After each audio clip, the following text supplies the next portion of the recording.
Good morning बच्चा लोग। उम्मीद करता हूँ आपकी तैयारी बहुत अच्छी चल रही होगी। बोर्ड आपके सर पे है, जेई मेन है, फिर उसके बाद तुरंत नीट का एग्जाम है। खैर मैं आपको डरा नहीं रहा हूँ, बस बता रहा हूँ। तो ऑर्गेनिक केमिस्ट्री जो बोर्ड वाले बच्चे हैं ना, उनमें थोड़ा सा ऑर्गेनिक को लेके एक डर है, और ऑर्गेनिक में भी कन्वर्जन को लेके एक डर है। तो अभी तक मैंने जो आपको बताया है, कुछ रिएक्शंस मैंने बताए अमाइंस के, carbylamine reaction, isocyanide test, फिर मैंने बताया आपको एक सैंडमियर रिएक्शन। ये मैं आपको प्रीवियस दो छोटे छोटे वीडियोस में कवर कर रखा हूं। आज मैं थोड़ा सा उससे रिलेट करके कन्वर्जन की बात करने जा रहा हूं। एक नहीं, दो कन्वर्जन। और दोनों कन्वर्जन कैसे हैं? That is methanamine to ethanamine and ethanamine to methenamine.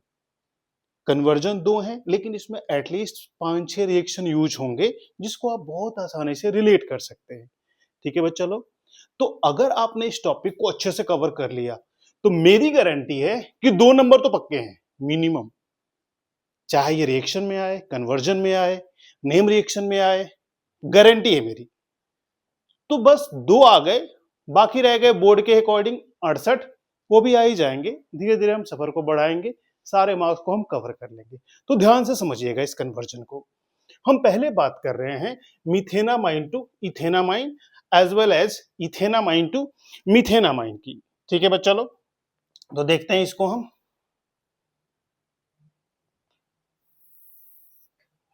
देखिए, जो आपका मिथेनामाइन है दैट इज CH3NH2, CH3NH2। और आपने एक रिएक्शन पढ़ा अभी जस्ट, जिसमें मैं आपको सिखाया था कि अगर बेंजीन के ऊपर NH2 है, दैट वाज योर एनिलिन। इसको अगर आप डाइजोटाइजेशन के बाद सैंडमेयर रिएक्शन कराते हो, दैट उसमें हम क्या लिख रहे थे, याद करो, NaNO2 plus HCl at very low temperature, जिसमें यूज क्या हो रहा था फाइनली इन C2 में HNO2। तो हमारा पहले ये इंटरमीडिएट में कन्वर्ट हो रहा था, बेंजीन के ऊपर N2 plus Cl negative, and then इसको अगर आप H2O से वार्म कर रहे थे तो ये कन्वर्ट हो जा रहा था फिनॉल में। डाइजोटाइजेशन बताया था, और ये डाइजोनियम सॉल्ट से आप क्या बना सकते थे, अल्कोहल। तो ये मैं डाइजोटाइजेशन आपको बताया था। तो इसमें 2 रिएक्शन कवर हो गए, diazotization as well as preparation of phenol. तो यहां पे क्या बन गया, एरोमेटिक अल्कोहल। तो एरोमेटिक का डाइजोनियम सॉल्ट स्टेबल था, तो मुझे हीट करना पड़ा, इतने सारे मैकेनिज्म को फॉलो करना पड़ा। अगर वही एलिफेटिक अमाइन है तो आपको at the end HNO2 react कर रहा है, तो आप क्या कहेंगे, इस मिथेनामाइन को कन्वर्जन में सीधे लिखेंगे HNO2।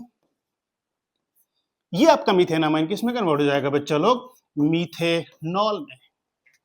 हमें क्या करना है, मिथेनामाइन को इथेनामाइन में कन्वर्ट करना है। लॉजिक कैसे रिलेट करेंगे, एक कार्बन बढ़ाना है, और जब एक कार्बन बढ़ाना है तो पहले फंक्शनल ग्रुप चेंज करना पड़ेगा। आप वहां पे हैलाइड ले आओगे। हैलाइड कैसे आएगा, ये आप पढ़ रखे हो प्रिपरेशन ऑफ एल्केन में, अल्कोहल से। अल्कोहल के लिए HNO2, तो पहले आपने मिथेनामाइन को किसमें कन्वर्ट कर लिया, मीथेनॉल में।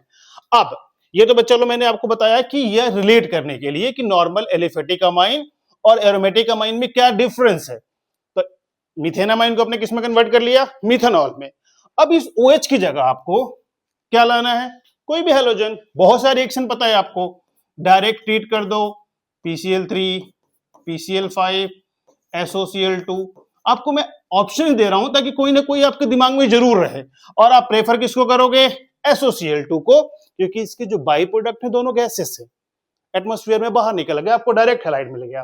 तो आपने इसको ट्रीट किया, क्या मिल गया, CH3Cl, हैलोजन आ गया। आपको पता है एक कार्बन बढ़ाने के लिए क्या यूज करते हैं आप लोग, KCN।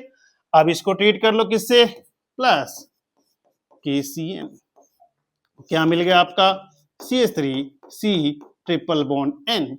अब जैसे ही CH3C ट्रिपल बॉन्ड N मिल गया, आपको पता है कि कार्बन पे भी हाइड्रोजन चाहिए, नाइट्रोजन पे भी हाइड्रोजन चाहिए, क्या कर दो, सिंपल रिडक्शन। याद करो, अगर आपका सिंपल अल्काइन भी था, हाइड्रोजनेशन किसमें कन्वर्ट हो जाता, अल्केन में।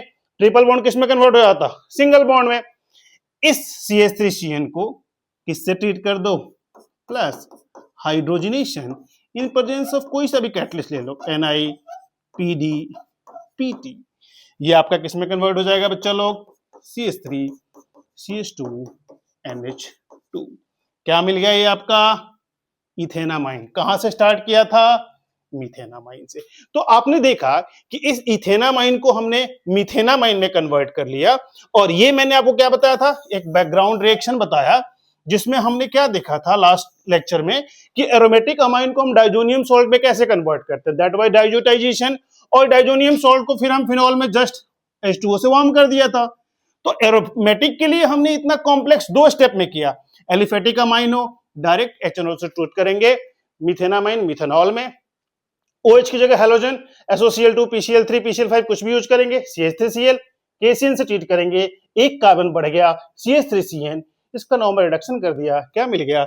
CH3 CH2 NH2। ये आपको मिल गया मीथेनामाइन टू इथेनामाइन। क्लियर? अगले लेक्चर में मैं सिखाऊंगा इथेनामाइन टू मीथेनामाइन और इन सारे रिएक्शन को फिर से रिलेट करूंगा। मिलते हैं अगले लेक्चर में। आज के लिए इतना ही। इन सारे रिएक्शन को आप रिलेट कर लीजिएगा एक साथ। इस रिएक्शन में जितने भी, इस कन्वर्जन में जितने भी रिएक्शन यूज हो रहे हैं वो आपको आगे भी काम आएंगे। तो एक आपने आज सीख लिया how to convert methanamine to ethanamine. अब मैं आपको अगले लेक्चर में बताऊंगा इथेनामाइन टू मीथेनामाइन और इससे रिलेटेड जितने रिएक्शन हैं।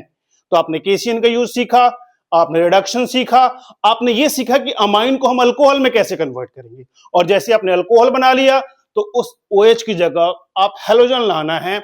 ये आप हेलोअल्केन हेलोजन में पढ़ते हो, प्रिपरेशन ऑफ अल्काइल हैलाइड। ठीक है बच्चा लोग, मिलते हैं अगले छोटे लेक्चर में, जिससे कि आपका स्ट्रेस थोड़ा कम होगा। धीरे धीरे करके ही सीखिए, मैं आपको गारंटी देता हूं कि आपके बोर्ड के एग्जाम तक आपको मैं ऑर्गेनिक में बहुत कंफर्टेबल कर दूंगा। ठीक है बच्चा लोग, मिलते हैं अगले कन्वर्जन में अगले सेशन में। ओके बच्चा लोग।